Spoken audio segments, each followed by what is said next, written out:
Good morning, class. We have come to the end of Chapter 6, at least the portions of Chapter 6 that we're going to cover directly. We're going to move beyond 6.9 and dive right into 6.10, functions and their graphs. Thus far, we have been doing very simple linear functions. We're going to be tossing on some more graphs that will be not so much the straight lines. But first, we have to talk about what is a function. Function is the pairing between two variables, such that each value of the first variable, x, is independent and corresponds to exactly one value of the second variable, y. We call that the dependent variable. Here is an example. This is a function. Each x value matches with exactly one y value. You can see we have two 5s on the y's, but we only have 1, 2, 3, 4 individual values for x's. Something that's not a function would have two x coordinates. And you can see here for the number 2, you could get a value of 5, but for 2, you could also get a value of 7. So that is not a coordinate or not a function. And we'll talk about, you'll have a couple examples of having to pull that information out from graphs and from data. So what is a function? You got to ask yourself a question. And the question is, does each value of x correspond to a unique value of y? Does each value of x correspond to a unique value of y? If the answer is yes, then you have a function. So long story short, you cannot have multiple x's that give you different y's. This character here, this is Dirty Harry from Good, the Bad, the Ugly, I think. I don't know. I can't remember. Anyways, is it a function? First example, you've got x value 1, function, y is 5. X value 7, we get 3. X value 8, we get 2. X value 34, we get negative 21. Is it a function? Yes, it is. We have no duplicate x's, and each x has its own corresponding y value. Middle one, negative 5 is negative 3. Negative 1 is 1. 0 is 2. 4 is 1. Yes, this is another function. We have a function because none of the x values are duplicated. SpaghettiOs. Negative 2, 0, 1, 5, 4, 10. Negative 2, negative 5. We can't have that. If we plug in negative 2 into the problem, we get 0, but we can also plug in negative 2 and get negative 5. That's going to be a non-function. So that's no, not going to work out for us. So that's not a function. So the first couple of problems in your homework are going to be to pull this data and information out.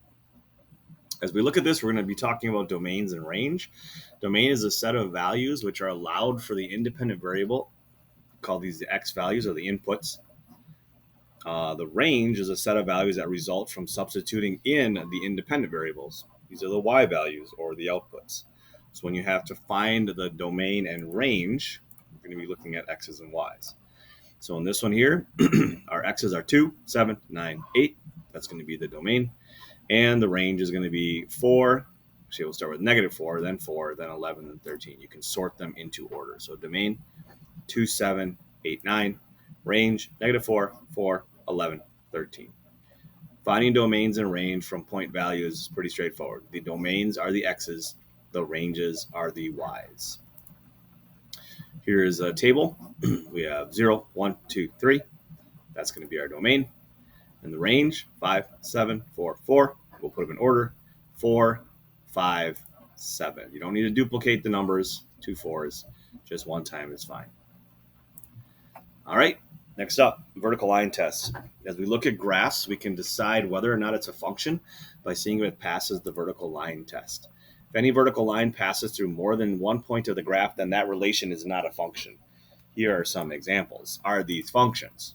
Well, if we do a vertical line test, which means we do a bunch of vertical lines, yes, this is a function because it only hits the line one time with all these vertical lines. Next one, this is called a parabola. We're learning a bit about this today. Parabolas look like a little bowl, or they can look like a dome. And yeah, this is also a function. We can pass vertical lines through it, and they only touch one point on the graph. This last one here, we've got a circle. It's actually an ellipse. I don't know, maybe it's not an ellipse. I got to think of what my math word is. But anyway, nope, not going to be a function because we pass through multiple point values. There are multiple values for some of our x's, which is just like we talked about a moment ago when we were taking a look at those different tables. Let's keep trying a couple more examples. Is this going to pass the vertical line test? Yeah, sure, you betcha. This is a function. This is going to work out just fine. Vertical line test on a vertical line? That's not going to work because all of those values of x will give a variety of values of y, so that's not going to work. Does this pass a vertical line test? That's a big negatory. We get a couple that pass through twice.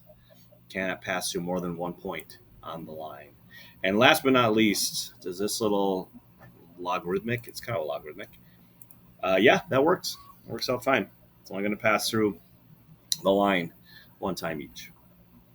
All right. On to graphing.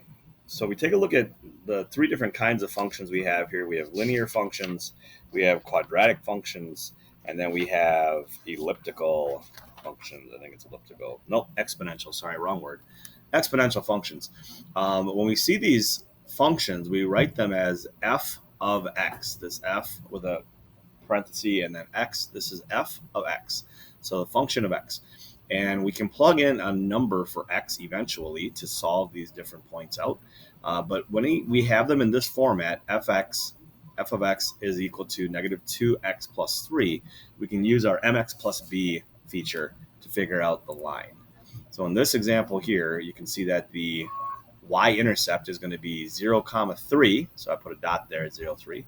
I can see that the slope is going to be negative 2. So we're going to go rise over run. We're going to go down 2, 1 to the right, down 2, 1 to the right. And as we do so, you see our little line is forming there. We're going to graph our line. And this is the graph for this linear function. Very similar to what we talked about a moment ago. And so the linear function portion, when you're graphing these, use the same method we discussed in 6.8. Moving on to quadratic functions. Quadratic functions form these things called parabolas. And a parabola looks like you see here. It's got this kind of, U shape, or it could be a dome shape. So they could either face up or face down. The ones that face up have a positive positive a value. So their a is a positive number in the quadratic equation. Y equals ax squared plus bx plus c. The a value, if it's positive, it's going to face up. If it's negative, it's going to face down. But we do have a couple of special things. Whoa. First off, we have to find the vertex. And the vertex we can find by using this equation. This is given in your text. It's also something that you should write down in your notes. Keep your mind on. This is called the axis of symmetry of a parabola. So I'm going to pop back on real quick. So in a parabola, you can see that there's this point, axis of symmetry, this dashed line. It's a point at which on the left and on the right, we get symmetrical looks. So we can see we've got a symmetrical growth. In the middle, though, we've got our vertex. And the vertex is what we're trying to find here. So we're going to use negative b over 2a to find the x coordinate. Plug that into the equation, and then we can find the y coordinate. So there's two parts. So this is where you're going to have to do a little bit of writing. We have to solve the first part here, negative b over 2a, get the x, plug the x back into the equation, and then solve the equation to get the y. The other thing we have to find is what's called the x-intercepts. These are the 2 points at which they're going to cross the x. And we can use the quadratic formula, which you would have learned about in 6.9. However, we skipped it because we're only going to really use it for this section. So you're going to plug and chug, basically. Put in b where the b is, and put in a's and c's where the a's and c's are. And once you connect those or get through that process, you can see this plus or minus here is going to help us have 2 points show up at the very end. Once we get that, we're going to connect all the points. We're going to use a nice smooth curved line. You may say to yourself, what, Mr. Schmidt, this is wild. I've got a couple examples here. Let's check them out. First one here, we have function of x, or f of x, is x squared minus 6x plus 8. So I'm going to pop back one real quick. First thing we have to do is find the vertex, and that vertex is that point at the bottom of our parabola, or top if it's upside down. This one's going to be a upward facing because we have a positive value in front of our first piece here, the x squared. So that being said, find the vertex. We plug in using this equation, negative b over 2a. The b value is -6, so that's going to be negative 6 over 2 times a. Well, the a value is 1, so we get 6 over 2, because negative 6 is 6, over 2 times 1, which is 2. 6 divided by 2 is 3, so that is our x value of the point we're trying to find. We're going to then plug that 3 into the function, and we get, going back to it, y is going to be equal to x squared minus 6x plus 8. That's just the function again. We put a 3 in place of the x value, so we have 3 squared minus 6 times 3 plus 8. And when we do that math, we get 9 minus 18 plus 8. Solve it down, we get -1. So our vertex is going to be 3, -1. There it is, 3, -1. Now, that's half the work. Now we have to do the other half of the work, and that's going to be to find the curve, or the points at which it's going to cross the x. We call these the x-intercepts. We're going to go back and grab that quadratic equation. Somebody else created this for you, did all the math, bits and pieces, so you could just enjoy the fruits of their labor. And you can see here that with our x-intercepts, we're going to try to find these based on this formula, negative b plus or minus the square root of b squared minus 4 times a times c over 2a. So solving this, we plug in the letters. B is -6. So this negative b becomes a positive b. We just kind of skip that step. But we get a positive 6 out here, plus or minus the square root of -6 squared.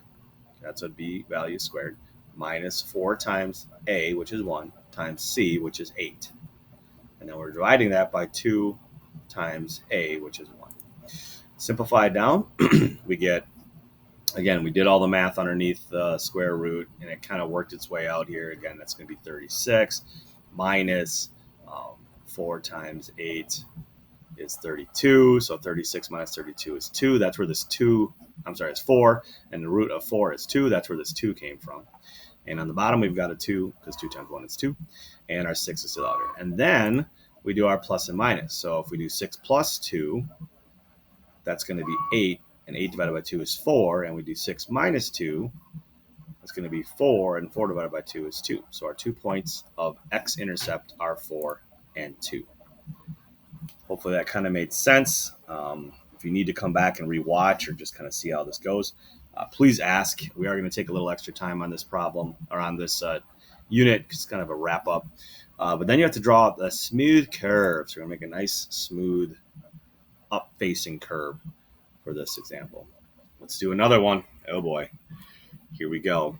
We've got a negative value out in front. So first things first, is this going to be an upward or downward facing? That's right, it's going to be a downward facing because we have a -2. So we start by finding the vertex. X is negative b over 2a. B is a value of 3. 2 times a is a value of -2. So we set it up. -3 over 2 times -2. So we get -3 over -4, which is 3/4. So that's the x value of our vertex. Then to find the y value, we got to plug in 3/4. Well, as you can see, it's going to get a little ugly here.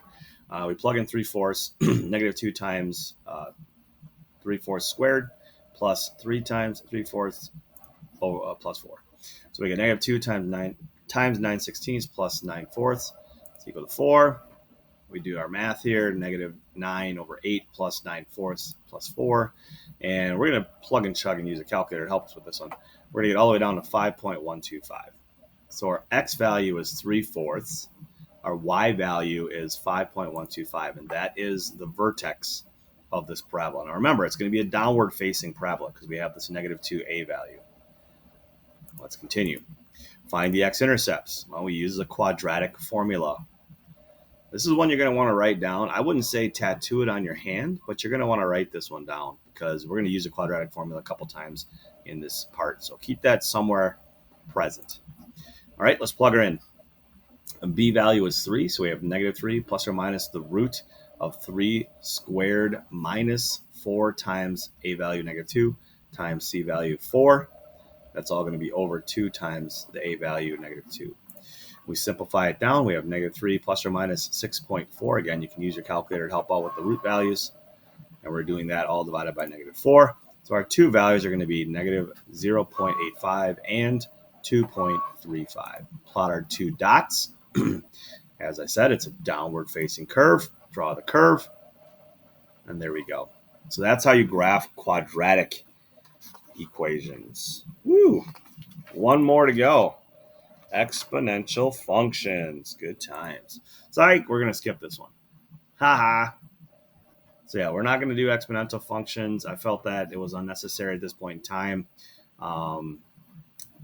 If you need to, if you get into like a stats class or something in college, there's plenty of resources available.